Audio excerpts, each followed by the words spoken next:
వాళ్ళే తప్పు చేయకపోతే అక్కడ గడ్డి మాత్రమే దగ్ధం అయితే ఇచ్చేసేవాళ్ళు. అక్కడ గడ్డి మాత్రమే దగ్ధం అవ్వలేదు కాబట్టే ఫుటేజ్ ఇవ్వట్లేదు అన్నప్పుడు అనుమానాలు ఎవరికైనా రేకెత్తుతాయి. ఏ తప్పు చేయకపోతే ఇవ్వడానికి ఏముంది? అదేమన్నా పెద్ద అదేదో అంటారు, అది మహాభారతం రామాయణం ఏమన్నా సినిమా క్యాసెట్ అమ్మో ఇది నాకు చాలా విలువైంది, నేను ఇస్తే నేను దీన్ని కోల్పోతా అనడానికి. అలా ఏం కాదు కదా. వాళ్ళ ఇంట్లో జరిగే విషయం బయట ఎట్లా తగలబడింది, ఎవరు వస్తున్నారు, ఎవరు వెళ్తున్నారు, రోడ్డు మీద ఏ టైంలో అలా జరిగింది, ఎలా జరిగింది, దానికోసమే కదా సీసీటీవీ ఫుటేజ్ అడుగుతారు. వీళ్ళు ఏ తప్పు చేయని సొద్దపోసలు అయితే ఇచ్చేయాలి. తీసుకోండి ఫుటేజ్, ఏది కావాలంటే అది తీసుకోండి, విచారణ చేయండి. అది నిజంగా మా మీద కుట్రపూరితంగా మా ఇల్లును తగలబెట్టడానికి తగలబెట్టారా, లేకపోతే అది ఏదో గాలివాటానికి ఎండిపోయిన చెట్లు తగలబడ్డాయా, లేకపోతే ఏదైనా కుట్రకోణం ఉందా అని వాళ్లే ముందుగా కంప్లైంట్ ఇచ్చి సీసీటీవీ ఫుటేజ్ కూడా వాళ్లే ఇయ్యాల్సింది, బాధ్యత వాళ్ళది. కానీ అవన్నీ ఏం చేయకుండా ప్రభుత్వమే పూనుకొని విచారణ చేయడానికి ఫుటేజ్ ఆధారాలు అడుగుతుంటే ఇవ్వట్లేదు అంటే అర్థం ఇక్కడ ఖచ్చితంగా కుట్రకోణం ఉందని అనుకోవాలి. కేవలం గడ్డి మాత్రమే తగలబడిందా, ఆ గడ్డిలో కూడా వాళ్ళు చేసిన అవినీతి అక్రమాలకు సంబంధించిన ఫైల్స్ దగ్ధమయ్యాయా, వాళ్ళ అవినీతి సామ్రాజ్యానికి సంబంధించిన ఆధారాలు దగ్ధమయ్యాయా అనే అనుమానాలు చాలా మందికి ఉన్నాయి. ఇక్కడ గవర్నమెంట్ చేయాల్సిందా, కోటేశ్వరరావు గారు చెప్పిందని నేను ఏకీభవిస్తాను. ఇప్పుడు వాళ్ళ మీద మనం ఆధారపడకూడదు. ఎప్పుడైనా గవర్నమెంట్ ఇప్పుడు అంత ఆయన మాజీ సీఎం, ఒక విశిష్టమైన నాయకుడే అనుకోండి, ఆయన అవినీతిలో కానీ దేనిలోనైనా ఆయనది ఒక ప్రస్థానం ఉంది కాబట్టి అలాంటి వ్యక్తి నివాసం ఉంటున్న ప్రాంతంలో ఖచ్చితంగా గవర్నమెంట్ తరఫున సీసీటీవీ కెమెరాస్ అమర్చాలి. ఆయన ప్యాలెస్ లో ఎందుకు, మనకి ఇక్కడ రోడ్డు పక్కన కొన్ని కొన్ని గవర్నమెంట్ ఆధీనంలో ఉన్న కెమెరాస్ అమర్చాలి.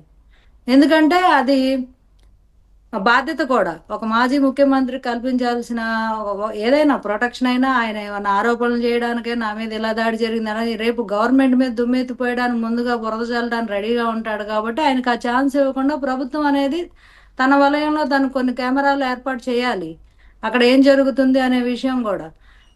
ఇప్పుడు ఆ రకంగా అగ్ని ప్రమాదం జరిగింది, మదనపల్లిలో కలెక్టర్ ఆఫీస్ లో కూడా జరిగింది, అలాగే రకరకాల ప్లేసుల్లో జరుగుతుంది. ఎందుకు ఇక్కడే జరుగుతుంది? వాళ్ళ అధికారంలో ఉన్నప్పుడు కూడా ఒంగోలు ప్రాంతం ప్రకాశం డిస్టిక్ లో ఏదో ఎలుక స్టోరీ చెప్పారు కదా, అప్పుడు కూడా ఫైల్స్ దగ్ధం అయ్యాయి.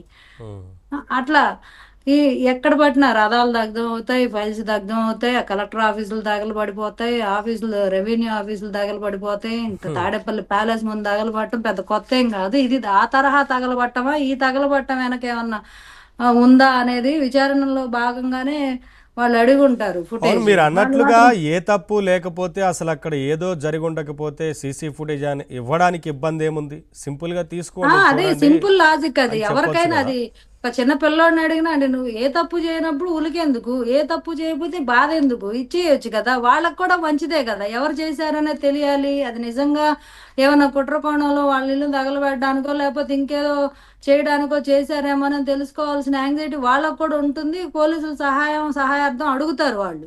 కానీ ఏం అడగకుండా అది బాగా నిమ్మక నీరెత్తినట్టు ధీమాగా ఉన్నారు అంటే అర్థం ఏంటి? అది వాళ్ళకి స్పందించలేదు కదా.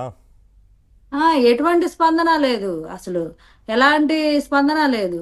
ఇప్పుడు ఎవరైనా ఒక ఇంటి ముందు ఏదైనా చిన్న అగ్ని ప్రమాదం జరిగితేనే అమ్మో ఏదో అయిపోయిందని చెప్పి దబా దబా ఉటావుటిన ఏదో ఫైర్ ఇంజిన్ వాటికి ఇటు ఫోన్లు చేసి అడావుడు చేస్తారు. సో ఆయన సెక్యూరిటీ రిలేటెడ్ సెక్యూరిటీ పర్సన్స్ కూడా ఏమి ఎలాంటి సమాచారం అందించాల. అక్కడ చూసిన స్థానికులు చెప్తే గానీ అప్పుడు ప్రభుత్వం పూనుకొని పోలీస్ స్టేషన్స్, ఫైర్ స్టేషన్స్ వీళ్ళు ఎలక్ట్ అయ్యి మండలం ఆర్పితే కానీ తెలియలే. అక్కడ ఇలా జరుగుతుందని కూడా, తగలబడుతుందని కూడా విషయం కూడా వాళ్ళ సైడ్ నుంచి ఏ ఒక్క పర్సన్ కంప్లైంట్ చేయలే. అంటే దాని అర్థం ఏంటి? వాళ్ళు కావాలని ఉద్దేశపూర్వకంగానే తగలబెట్టినట్టు కదా. సో ఎవరికైనా తెలిసి ముందుగా వస్తే ఆడేం తగలబడుతున్నాయనో తెలిసిపోతాయి. అందుకే ఎవరికి చెప్పలే, వాళ్ళు మిన్నకున్నారు.